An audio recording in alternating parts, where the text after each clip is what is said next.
Hello hi, কেমন আছেন সবাই? আবারও নতুন আর একটা ভিডিও নিয়ে আসলাম। এটা হলো আমাদের সকালবেলা দৈনিক নাস্তার একটা অ্যারেঞ্জমেন্টের জন্য। তো আমার হাতে দেখতেছেন, আমি ঘুম থেকে উঠছি কিন্তু আমার হাতে দেখতেছেন আদা। এর পূর্বে আমি হালকা কুসুম গরম পানি এক গ্লাস বাসি মুখে শেষ করলাম। এখন এই আদাটা খাবো। তারপরে আদার পুরো টোটাল আমি রসটা খালি পেটে চাবায় খেলাম। তো এখন এটার পর আমার খাবারটা হবে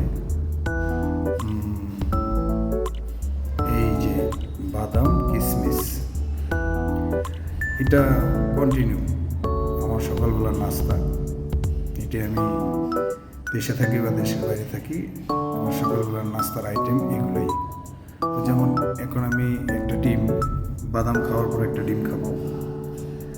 তারপরে ডিমটা হাফ বয়েল হবে, ফুল না, হাফ বয়েল হবে।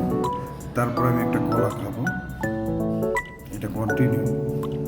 তো কলাটা খাওয়ার পরে আমি বাসায় কিছুক্ষণ হাঁটাচলা করবো রুমে। তারপর আমি একটা আমার হাতের বানানো একটা এই যে কোল্ড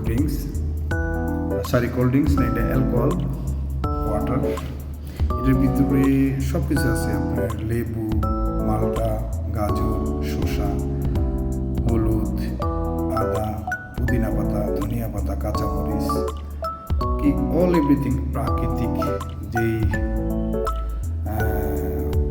জিনিসগুলো পাওয়া যায় একদম ন্যাচারাল। আমি এটা দিয়েই অ্যালকোহলটা বানাইছি। এটা হলো সকালবেলার সব নাস্তার পরে আমি এটা খাই, কিন্তু এটা নিয়ম হলো নাস্তার পূর্বে আপনি খালি পেটে বাসি মুখে এই পানিটা খাওয়া উচিত। কিন্তু এত করার আসলে সময় নেই, এই জন্য এই ভিডিওটা করা। শর্টকাট। ভালো থাকবেন।